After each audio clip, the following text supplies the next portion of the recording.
Constructing your life is about much more than just building a bank account. Each week, join real estate entrepreneur and mindset coach Austin Linney as he interviews guests who are constructing their dream lives and impacting the world around them on a daily basis. If you're an entrepreneur or wanting to start a business, or you just want to hear motivating stories of how others have overcome the odds, you are in the right place. And now for your host, Austin Linney. Guys, welcome back to Construct Your Life. This is Austin Linney here. And I have, I don't know, guys, Luke, he might own like 7 businesses now. We don't even know. How you doing, Luke? I'm doing really good. How about you? I'm doing good, man. So we'll kind of frame it out. How old are you, Luke? I'm 14 years old. You're 14 years old. Okay. I love it. So, you know me, guys, I like to have amazing people on the podcast, people that inspire you. So I heard about Luke. I wanted to chat. So first, let's kind of give some backstory. Your dad does what for who? What company? So we both actually work for Amanda Holmes, who is the CEO of Chet Holmes International, or what lots of people would know, the Ultimate Sales Machine this year, what people call the Red Bible. And so I've been an intern there for 2 years now. And it all started because of a podcast episode I did with her. And then my dad's been there for just about a year now, maybe a little over now. And so, we've been, and now we both work together with her. So you started as an intern at 12 years old? Yes, I did. Okay. So talk me through this. How did that come about? What happened? What got you to want to do that? So if we're going way back, my dad, he was a John Deere salesperson. You'll see the little green everywhere of tractors and combines that we have lots of different John Deere models. And so he was a salesperson, sales manager there for 12 years. And when he first started, he saw a guy by the name of Chet Holmes. And for him, he was like, wow, he got the first edition of the Ultimate Sales Machine. And he'll tell this really good too.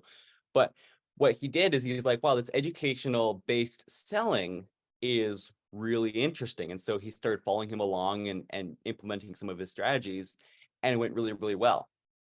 And then eventually Chet unfortunately passed away. And then my dad always kept implementing his strategies and watching his videos and keeping up with what he taught.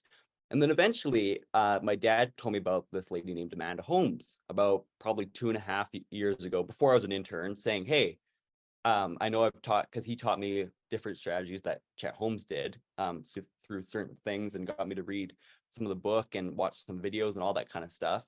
And then he's like, we should reach out to Amanda and get to connect. And so we did that. And we all went back and forth. My dad and Amanda went back and forth on Instagram. And eventually the 3 of us set up a podcast interview, just like this, on Zoom. And we just talked about everything and anything for about an hour or so. And I think I have the interview on my YouTube channel. I should check. And and then eventually I edited the interview, and then Amanda said, wow, this is actually really good. Would you be interested in doing an internship? And I'm like, of course. Like, how could you say no to that? Right? Like, this is the daughter of the person who made the Red Bible and now who rewrote it. And so I'm like, yeah, that's I'm gonna do it. So then I went in there, and it's been really good. I've been there for 2 years now. And then afterwards, my dad he went through a boot camp taught by Amanda, and so my dad went through that, and he loved the strategies. He's a little bit confused, and then my Amanda helped him out with a few things and said, hey, how about we position it this way? And he implemented it. He created a buyer's guide called the top 5 reasons why. I can't remember how you worded it, because it was the top 5 reasons why your farm would fail.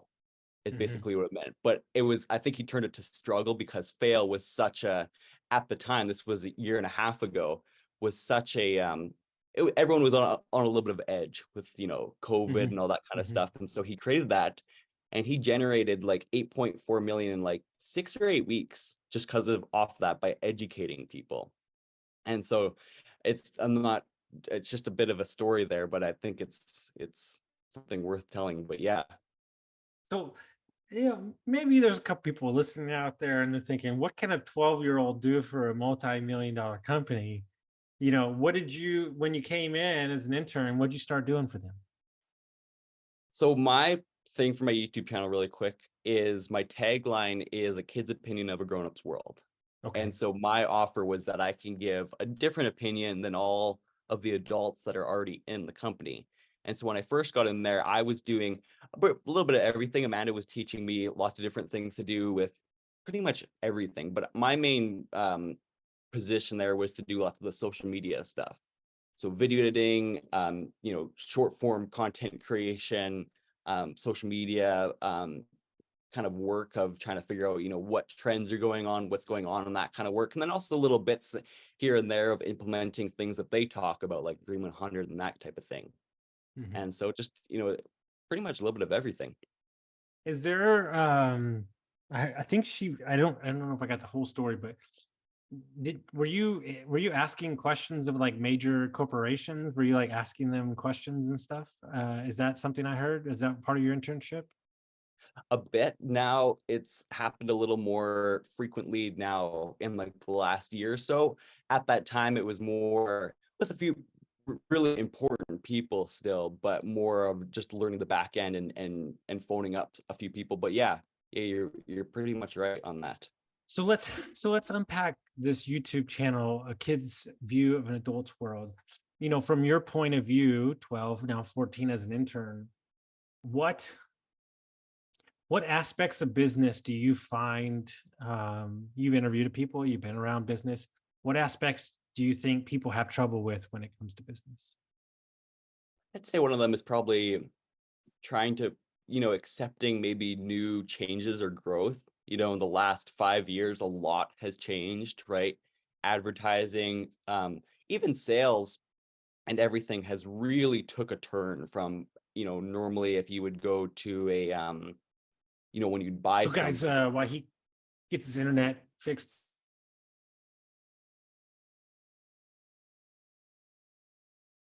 Oh, can you hear me, Austin?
Yeah, we've been having a lot of power problems here in Pennsylvania, so I don't know. It might have just dropped, but we'll just keep it going, and I'll have my Sounds good. podcast producer edit it.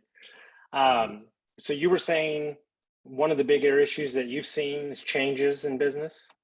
Yeah, so I'd say, lots of change has been happening. Even in the last 10 years, people have been moving a lot from, going into a store to, buy their groceries or tech or camping or whatever products. And now it's all based online, and it's kind of changing a lot of different things, especially even with AI now. I mean, it's changing a lot of different jobs. And so I'd say, for people right now, it's accepting and maybe moving into a new area and kind of accepting that maybe their position that they're doing right now as a CEO, an employee, a manager, whatever it is changing a little bit. It doesn't mean that the jobs are going away. I think people are scared of AI completely taking over jobs. Like there was one interesting McDonald's place down in Denver, Colorado. And that there was completely run by robots. And so people are, a bit frustrated that it's taking over jobs. But I would say instead, there's still people that have to go maintain those machines, right? So I just think that the jobs are they're changing direction for just lots for AI, if it's taking over, or more online buying decisions are just changing a bit. And they're just, people are a little bit scared of that, but I think that we need to kind of accept it a little bit and just figure out how we can adapt to it. And why do you think adults have trouble with change? Me and my dad, we call it paradigms, which Bob Proctor teaches. A paradigm is a multitude of habits and beliefs that you've gone through genetics or through people telling you a certain amount of times over from your grandparents or your parents or friends telling you a certain thing. And so eventually it's like this bit of a mind block, if you will, that you get a bit of a paradigm that to only think a certain way. For example, if you're, say, 40 years old or whatever, sometimes when you're starting maybe an online business or podcast, you get those kind of thoughts in your mind that come up that you're like, this isn't going to work out, or who would actually watch this, or certain things like that, because people have already said that to you, right? But instead, switching around and saying, if, for example, if AI comes along in that McDonald's and people say this is going to take over jobs, that's because everyone in their similar age group has also told them robots are taking over our jobs. But instead, if we look at a different point of view from maybe a different age group or a different generation or different people that don't have or have moved those paradigms around and saying, well, no, actually, it's going to be different, but we just have to adapt to it. And so, yeah, I'd say paradigms is the biggest thing. That's what we call it, that is blocking those people. I love that. What aspects of the Sales Machine book, I've read it twice now. I have my sales guys reading it as we speak. What aspects of the book, that do you enjoy, that you've seen help other people's business so much? Is it, because here's my philosophy, is I think it's far less about the actual systems of business and it's more about the systems of oneself, meaning, our routine, our consistency, taking care of ourselves, our health. And then the business is just an enhancement of you taking care of yourself. Totally. And I think it's also, of you being a product of the product too. When we teach, our programs or things like that, are you actually implementing that? Right? It's crazy to see how many people, just like you said, how many people are actually, taking care of their body. Because, when you're the face of your brand, or you're the CEO, or even the employee, if there's one person or a couple people that aren't exactly aligned with the rest of the company, that can really tear down, the growth that the company will have, right? Maybe one employee just doesn't see the future of it. They can't grow enough with how fast the company is growing, maybe again, through paradigms. And so I would say, yeah, I think people just need to, I lost my train of thought there, but yeah, I think No, I'm trying to understand. There's no chance that you're 14 years old. I feel like I'm talking to a 60-year-old right now. I am so confused. How are you so well spoken? How are you so dialed in? I've got to understand. Is this the way your dad's been teaching you? Have you always been helping your dad's business? I'm sitting here, I'm thinking to myself, what was I doing at 14 years old? I was rollerblading. This guy's talking to me about paradigm shifts. Like my dad always says, my dad has been the biggest impact for me and teaching me, but he always said to me too, surround yourself with the people you want to be like, right? That's why I'm on this podcast today, because our frequency is aligned, because we talk the same and we think a lot alike. And so, that was the biggest thing for me, is there's certain people that, maybe you've known for a while, that my dad said this too, you've known for a while, you've done certain things with, but eventually you will have to, if they're not exactly, helping you out, or you can't help them out, maybe they're just on a negative frequency, or they only they have those paradigms stuck that, you've tried to help them, but they're not very giving, that they can kind of change around that. So sometimes you do have to remove those people, or limit the amount of time that you spend time with those people, and give more time to people that you do want to be like.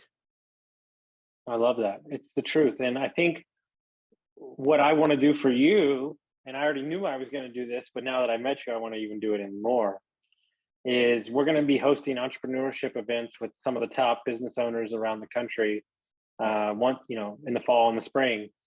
I would love to fly you out, even your dad too, and you come hang out with a bunch of top level business people, because I want, I just had a podcast with another gentleman. The reason that we're buying all these businesses is because I want to create an entrepreneurship school for kids, and I want to invest in their businesses in high school, middle school, because I think it's, it's so cliche to say, but the kids are our future. And what I am surprised about, and I only know from my own, because I coach people, what I know is that these 21 and 26 and 20, I'm just taking them for an example, they're making over 100 grand and they're still saying it's not enough. The fulfillment's not there. I'm not impacting people the right way. We've created a different type of person these days. And when I meet somebody such as you, I'm just so excited about their mindset and the way they work. And I want to do everything I can to support them and get them to even more. When you intern for, like, what is you're 14 now. Let's fast forward 5-6 years from now, you're 18. You get to make, you're already making your own decisions, but you're really making your own decisions.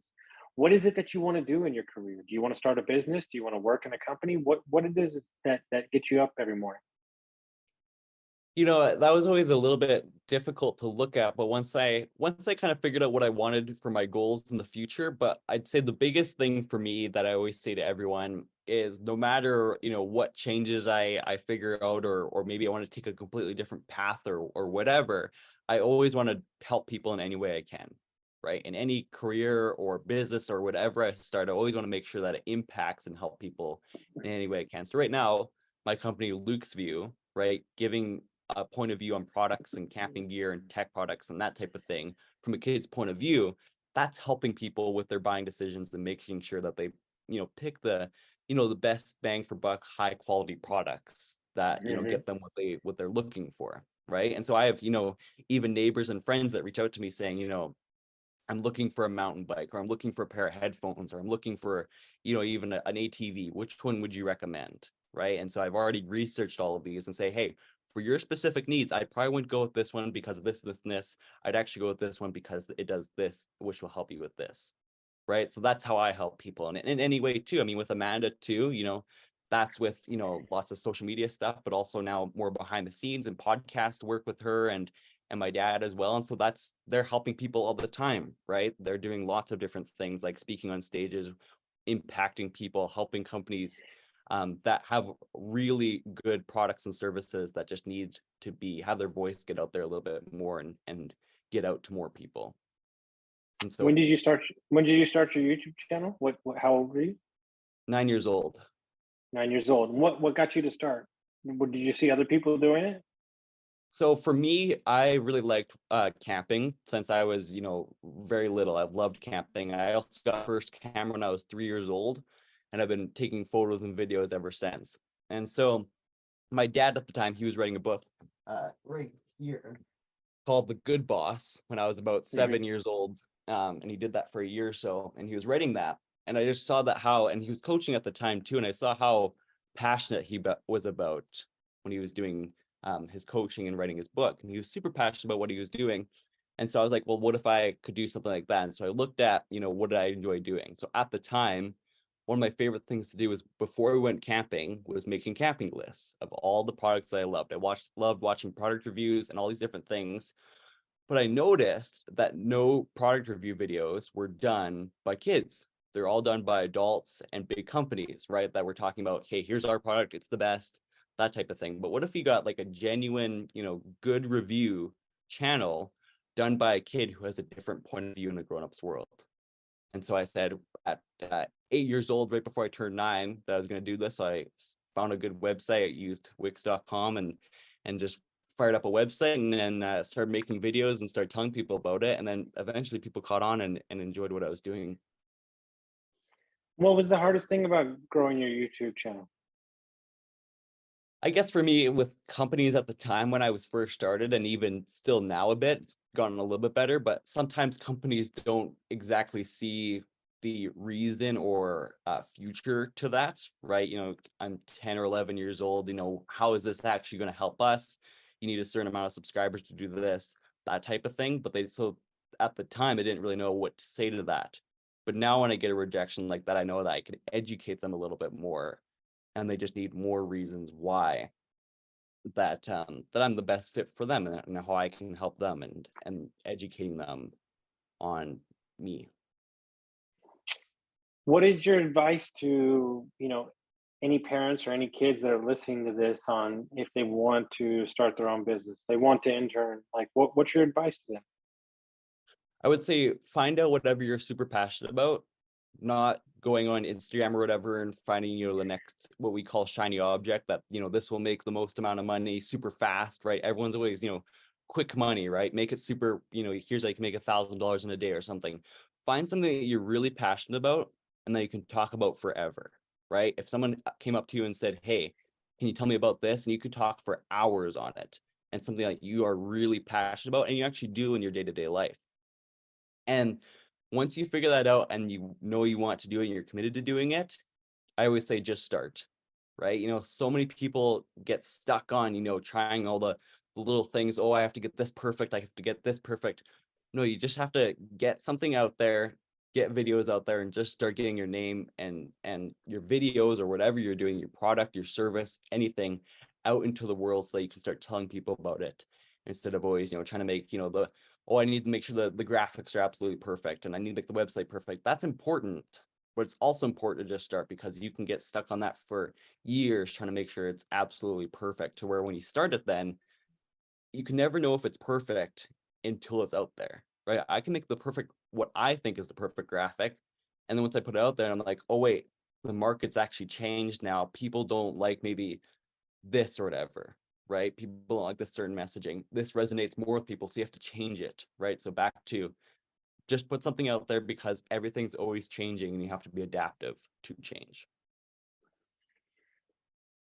Are you in school right now or homeschooled or? Homeschooled. Okay, who does that? My mom does that for, lots of the curriculum part for math, science, social studies. And then my dad does lots of the mindset and training part with me and my brother. Yep. So you have a brother. How old is he? He's 11 years old. Is he into this stuff like you're into this stuff? He has a YouTube channel where he does stop motion with Legos. And I don't even know how he does it. Like, it's definitely something that I'm not good at. So he would take, little Lego figurines and zoom right in and make them, tell a story without actually very many, talking points or whatever, right? So he can make a whole day in the life of a Lego creator, right? Yeah. So he'd put like this Lego figurine, gets out of bed, gets dressed, go to work, drive its car, all these different things. And he makes this little story out of these little tiny Lego figurines in this little Lego world that he has. And I think that's really cool.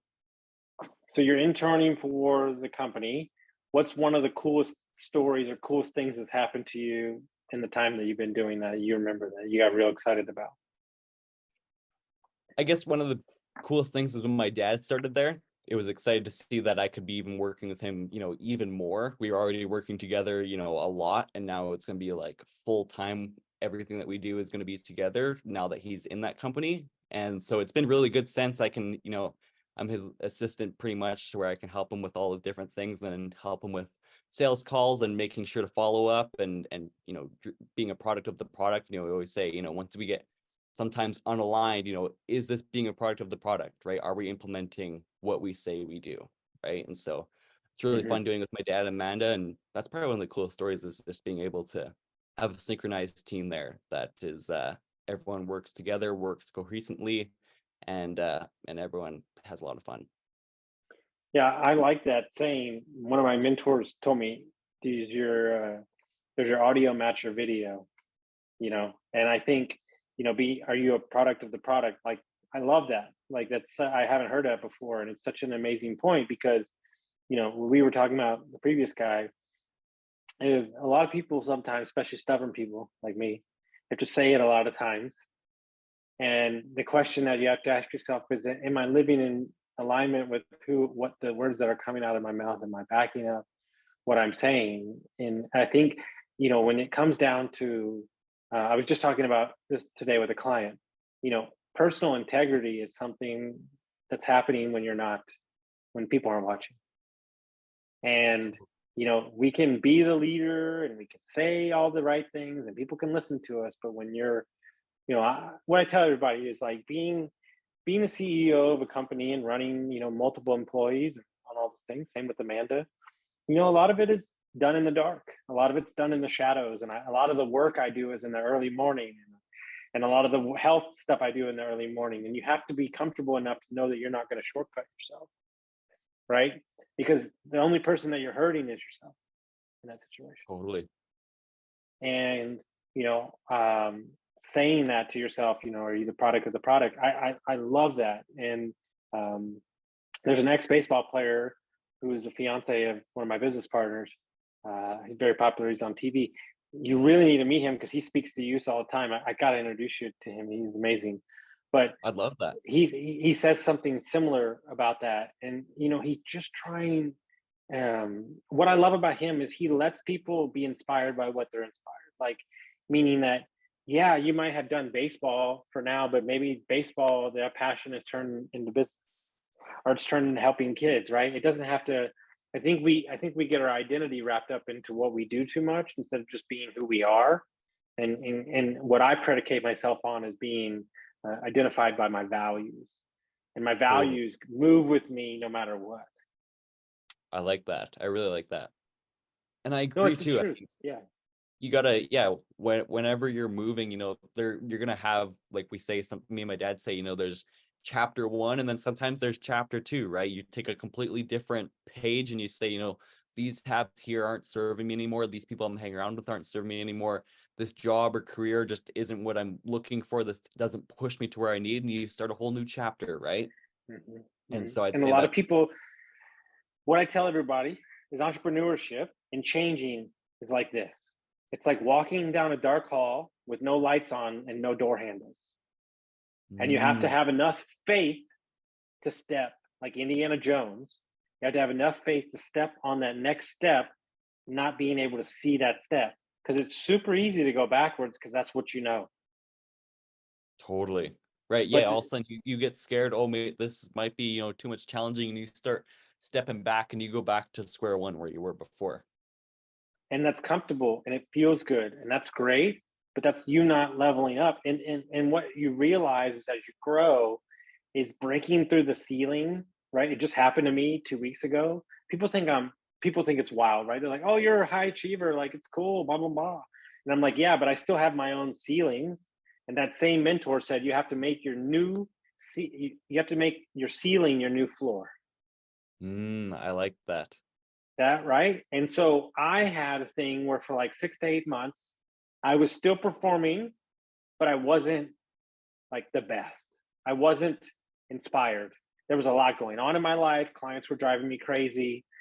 We moved, like so many different things. Like it wasn't great, but it wasn't bad. It was just kind of whatever, But in the last 3 weeks, a month, I ratcheted it up another notch. The gears got clicked in. The inspiration came back, and like there's a different fire now. And I got through that uncomfortableness, and you can tell that I'm engaged again. I'm healthier. I'm taking care of myself. I'm taking it to the next level, and it feels great. But what I've realized, if you truly want to create the 1%, you have to do it on the days that you don't want to. I agree with that. And you have to understand that consistency is a buzzsaw to life. It is a buzzsaw. It will run through any attitude, any company, any moment, but you have to be consistent with yourself. I always say that for anyone, like, I have a coaching client for their YouTube channel that they're starting, right? So many people I see, get, 5 videos and post them all in a week and then don't post for 2 months, right? They start, email lists and blogs and YouTube channels and websites, but they don't actually follow through with them a month later, right? Consistency is key. And back to what you were saying before, of making sure that you have enough growth. Me and my dad always say, if you're not growing, you're dying. And in between is really boring, right? In that hallway, you're taking very tiny steps just so that you're not exactly going backwards, but you're staying still, right? So that once you reach the end, well, you're going to be, it's too late, right? And so you have to take those leaps. Dude, I have a good friend, and he's one of the smartest guys I know. He's read more books. I call him the encyclopedia. He said the problem with getting better and 1% is that 1% backwards is not 1%. It's actually 2. And he says, like, and so, like, if you think about it that way, the 1% keeps etching forward, but if you go back to 0, you're actually going negative. So it's not just one thing you're etching back. And and so those are things that people don't talk about, right? So think about the thing that's never talked about in business called opportunity cost. And when you're not ready for the situation, you're not losing that sell. Yes, you're losing the sell that might be $5,000, but you're also losing that referral that might be another 10 or 20. So it's not just the 5,000. And so many people quantify it, right? And so there's a lot of things that I do day in and day out as CEO and president of my companies that people don't see value in. But I'll tell a quick story, because you're a sales guy. You love this stuff. So there's a client who I found out they had trouble with something. We didn't do the work, but they were having trouble with something. All I said was, can I fix this for you? Can I let my guys look at it and fix it for you? And they go, yeah, if you want, but you're not going to. It doesn't matter. You're not going to fix it. And so we fixed it. And they had a bill for like $400. And they said, are we paying this? And I said, no. I asked if I could help you to fix it. That's it. They said, you sure? I said, yeah, it's cool. It's gone. Cool. Can you bid on this job? Well, this job was a $150,000 job. Wow. That's a good one. So the question it's is going out there and already, willing to give without expecting anything in return, right? It's an old quote and an old saying that everyone always says, but it's true, right? And I think it's going out and helping people. I do that every day, right? Like there's my neighbors down the road. I like working outside a lot. We live on acreage, and lots of my neighbors have acreages, right? And so we go over there, and so for me, I'll go help them. Today it snowed, right? So I'll go help them shovel their snow or whatever, and I'll say, no, it's just purely volunteer. It got me good exercise. Then the next day they call me back and say, hey, I have all these projects I'd like to do, and they pay really well, right? And just to your story, it's a little bit smaller than no, you're success, fine. That's it. Yeah. No, it's true though, and I think just giving out and just wanting to help people in any way you can. Well, it's the difference between playing the short game and the long game.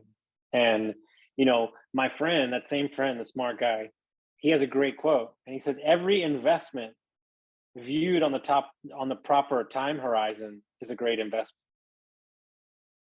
Totally. And, I like, and everybody, you have some really good quotes today. Dude, they call me the quote machine, dude. I can tell you've interviewed a lot of people. So what's interesting, right, is that my issue with, I'll just talk about health, business in general, mindset, everything, is everybody are behaving as if they're in a 6-month sprint. Are you going to be healthy for the rest of your life? Or are you going to be healthy for 6 months? True. If that's the case, right? One of my favorite things I ever heard, one of my favorite guys, Kyle Cease, right? He says he went on a juice cleanse for 3 days and he gained weight. And he got so mad he threw the scale at the wall. And he said, whoa, hold on. He goes, what was the objective here? The objective was not to lose weight. It was to feel great. Well, I feel great. Okay, if I feel great, that was the goal. And then he didn't worry anymore. And it's like we're not classifying, we're not identifying what the actual reason was, and we forgot it in the first place. If my goal is to impact everybody at every moment and uplift everybody that I'm around, it doesn't matter if they hear it now or they hear it 5 years from now. That's what I'm still doing. And it takes a lot to get there mentally. Like, even if a client's upset with you, but 6 years later, what you said sinked in, then I ultimately did my job. Yeah, it's true. It's funny how you see different quotes on, social media or on a TV show. And it's weird when you're doing something and you didn't remember it before. You couldn't say it if someone asked you about it, but it's like a year later, it's like it pops up in your head. You're like, oh yeah, that's a good one. That's relevant to right now. My favorite one, I'm a Jim Rome junkie. My favorite one is if you knew where I was going, you know why I'm up so early.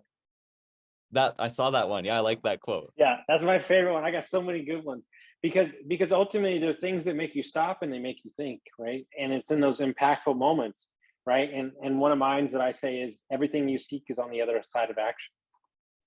Like we're trying to come up with a plan to fit it in this box instead of just going out and doing the thing. And one of my Totally. favorite quotes, Alex Ramosi said, "Your business will work on you more than you work on it." That's a good one. Lots of good ones. I told you, I Another got one, them all speaking day. Yeah. of Jim Rohn too, he has another good one that I like to share with people. Some people get, work-life balance mixed up or whatever. And I think that's a big topic right now, but I think people are trying too hard at it. But one thing that he says is, and I'm pretty sure this is from him, but he says, when he was at the office, right? And when he was at the office, he's thinking about the beach, right? And when he's at the beach, he's thinking about the office. And so when you're always focusing on something else that, you're trying to do, that isn't exactly, just be in the present moment, he says, right? Always be, going after something, always be, taking action on something, but also, I think sometimes too, take a step back and just look at what you've achieved too, because sometimes we can get really caught up in always the next thing, which is really, really good and really important, but it's also important to appreciate, wow, I've done this so far, look at it for a second and then keep going, right? Just so you kind of have that feeling. Have you read the book The Gap in the Gain? No, actually. All right, change your life. That I'll read it. concept you're just talking about, it's the book that I didn't know I was looking for 10 years. Really? It's one of my favorite coaches. His name is Dan Sullivan. He's been a high level coach for 45 years. He wrote, when COVID happened, he decided to write 100 books. And he wrote about his life and coaching high achievers. And they're 100 pages. They're pictures. They're my favorite books. They're $1 on Kindle. I read them I built my entire company off of one of his entire concept called the self-managing business. Don't worry, I'll get your address. I'll send you books. I'm going to take care of it.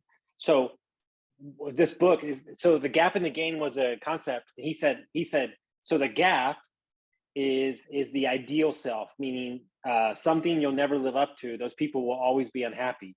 But if you look at how far you've come, then that's the gain. And so this whole book's about this concept. Exactly. I actually just picked it up again this morning. But everybody I've got the book to, they're like, oh my God. Like even my dad read it and he was like, oh my God. He's like, this is what I was doing to you when you were a kid. I'm like, yeah. So, it's, these concepts, like where we build our businesses off of this frameworks, right? Because I think frameworks give you, 1% better every day, take action, all those things. One of the most impactful things I've ever heard in my life, ever, was actually from a yoga retreat. Random friend. And the exercise was this. There was 40 people in the room. And she said, I want you to fill out. So think of 3 people that you inspire to be like, what they value, who they are, their traits. So, okay, boom. So they write 3 people and they write down the 10 things that they value them, right? She waits for a little bit and she goes, okay, what I want you to do now is I want you to go back and I want you to cross out those 3 people's name and I want you to put your name above it. Because the only way that you would know those traits are in that people if they were already inside of you. That's a good one. I really like that. We're unable to see traits in somebody else if we already don't have them inside of us. That's true. You can't say that someone is a good or bad driver if you've never driven before, right? Exactly. You have to have a connection with it because it's the truth, right? So if people want to find out your YouTube channel, they want to find out about you, they want to reach out to you, how would they do that? So my YouTube channel and website, just Luke's View or lukesview.com. And then all my other social media is just my name, Luke Aberle. And that's it. So guys, every day I wake up and I get inspired. I get inspired by the opportunities, by what we can do with YouTube channels and connecting with him in Canada. and getting connected to him from Amanda. And I flew down to Tampa and spent the day with her, met her on Twitter. Like, life is crazy. Luke, I am, after this is done, I'm going to reach out to your dad on Instagram. We're already friends. And I'm going to explain to him that I rarely get this impressed in my life. And I am impressed by who you are as a human, who you are and the man you're becoming, and the business that you're running. I'll talk about this interview for a long time to come. So thank you for coming on and inspiring me. And I hope you inspired many other people from this interview today. I appreciate that. I'm going to talk about this interview too. I haven't done one for a few months now, and this is by far one of my favorites in years. Awesome. Well, thank you so much, guys. If you got some value from this and you enjoyed it, share it with a friend. We'll see you next time.